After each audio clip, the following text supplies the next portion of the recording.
আসসালামু আলাইকুম। বেঙ্গল কিচেনে স্বাগত। বন্ধুরা, তোমার সাথে কেমন আছো? আশা করি তোমরা সকলেই ভালো আছো। আলহামদুলিল্লাহ, আমিও ভালো আছি। ফিরে আসলাম আর এক রেসিপি নিয়ে আপনাদের সামনে। আমি চিকেন লালিপপ রেসিপি আপনাদের সাথে শেয়ার করে দেখতে থাকুন। চিকেন বয়েল করে ছোটো ছোটো করে ছেড়ে নিয়েছি। এবার আমি ওতে নিয়েছি গাজর কুচি, গাজর কুচি, পেঁয়াজ কুচি, ক্যাপসিকাম কুচি, বিটরুট কুচি করে সাইড করে দিন এগুলো। এবার কাঁচা লঙ্কা আমি নিয়ে নিলাম। কাঁচা লঙ্কা কাঁচতে ভুলে গিয়েছিলাম। এই কাঁচা লঙ্কাগুলো কেটে নেবো ছোটো ছোটো করে এরকমভাবে করে। আমার এই চ্যানেলে যারা নতুন তারা অবশ্যই সাবস্ক্রাইব করে বেল আইকনটা ক্লিক করে আর পাশে থাকুন, যাতে আমি রেসিপি সবার আগে আপনাদের কাছে পৌঁছে। সব ভেজিটেবিল আমার কাটা হয়ে গেছে। দেখুন বন্ধুরা, এই যে ক্যাপসিকাম আছে, পেঁয়াজ আছে, বিটরুট আছে, গাজর আছে, কাঁচা লঙ্কা আছে, সব সাইড করে দিলাম। আলু বয়েল করে আমি রেখে দিয়েছি। এবার আমি চিকেনগুলো দিয়ে দিলাম। চিকেনে পেঁয়াজ কুচি মানে সমস্ত ভেজিটেবলগুলো এক এক করে আমি সব দিয়ে দেবো। ওর মধ্যে দিয়ে দিলাম, দিয়ে একটু নাড়াচাড়া করে নেব হাতের সাহায্যে। এবার লঙ্কার গুঁড়ো, হলুদ গুঁড়ো, জিরে ধনের গুঁড়ো, এবার গরম মশলা, অয়েল, সমস্ত মশলা সব দিয়ে ভালো করে আমি নাড়াচাড়া করে লবণ দিলাম। দিয়ে এবার অয়েল দিয়েছি, দিয়ে এবার নাড়াচাড়া করে এবার আমার পুরটা তৈরি হয়ে গেছে। এবার কুরকুরে নিয়েছি আমি। কুরকুরেটা ভালো করে আমি এইভাবে রোস্ট করে নেব। করে এবার ঢেলে নিলাম প্লেটের মধ্যে।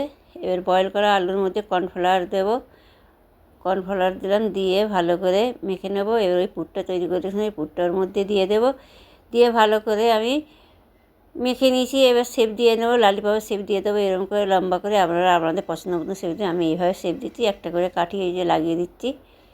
এইভাবে একটা করে কাঠি লাগিয়ে আমি লালিপপগুলো তৈরি করে নেবো। একটা হয়ে গেছে বন্ধু, এই যে আবার একটা করে দেখাচ্ছি দেখুন। এইভাবে এক এক করে আমি সব তৈরি করে নেব। যে সকল বন্ধুরা ফেসবুক পেজটা ফলো দিয়ে আমার পাশে থাকবেন, আমার এই রেসিপি লালিপপের রেসিপি কেমন হয়েছে আপনারা অবশ্যই কমেন্টে জানাবেন। ভালো লাগলে লাইক শেয়ার কমেন্ট করতে পারবেন, বেশি বেশি করে শেয়ার করবেন, বন্ধুদের সাথে শেয়ার করবেন। এবার আমি 2 চামচ কর্নফ্লাওয়ার, 2 চামচ ময়দা নিয়ে ভালো করে একটা ঘোল তৈরি করে নেব। স্মুথ ঘোল তৈরি করে নিতে হবে। তৈরি করা হয়ে গেছে। এবার আমি এই লালিপপ একটা নেব, ঘোলে ডুবিয়ে নিলাম। এই কুরকুরের যে গুঁড়ো করে রেখেছিলাম ওর মধ্যে কোট করে নেব।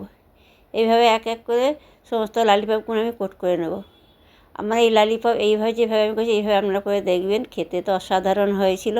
আর আপনারাও বাড়িতে ট্রাই করে দেখবেনও, অবশ্যই ভালো লাগবে। আর ভালো লাগলে কমেন্ট করতে ভুলবেন না। আর ভালো লাগলে অবশ্যই লাইক একটা দেবেন, আর বেশি বেশি করে শেয়ার করবেন। এইভাবে এক একটা করে আমি সব তৈরি করে নিয়েছি। দেখুন বন্ধুরা, এবার ভেজে নেব। গ্যাস জ্বালিয়ে কড়া বসে তেল গরম করতে বসিয়ে দিয়ে দিয়েছিলাম। এক এক করে লালিপপগুলো দিয়ে দেবো। দিয়ে উল্টে পাল্টে গোল্ডেন কালার করে আমি ভেজে নেব। এইভাবে ভেজে নিতে হবে। ভাজা হয়ে গেছে, এবার উঠিয়ে নেব আমি। ভাজা হয়ে গেছে, এক এক করে সব উঠিয়ে নিতে হবে এইভাবে। এর বাকিগুলো আমি এই দিয়ে দেবো এক এক করে। দিয়ে ওইগুলো উল্টে পাল্টে গোল্ডেন কালার করে ভেজে নিতে হবে। এইভাবে উল্টে পাল্টে ভেজে নেব বন্ধুরা। এইভাবে ট্রাই করে দেখবেন, অবশ্যই ভালো লাগবে। বাচ্চাদের বানিয়ে দেবেন, বাচ্চারা খুব খুশি হবে দেখে। সস দিয়ে দেবেন, খেয়ে প্রশংসা করবে। কোনো গেস্ট এসে গেল, ঝটপট এই রেসিপি বানিয়ে নেবে, বেশি টাইম লাগবে না, কম উপকরণেই হয়ে যাবে। টমেটো সস দিয়ে দিলাম, দিয়ে পরিবেশন করে দেখাচ্ছি। দেখুন বন্ধুরা, কতটা ইয়াম্মি লাগছে, কতটা কিউট দেখুন। কি বলবো আপনাদের, অসাধারণ হয়েছিল। আপনারা ভালো থাকবেন, সুস্থ থাকবেন। আল্লাহ হাফেজ।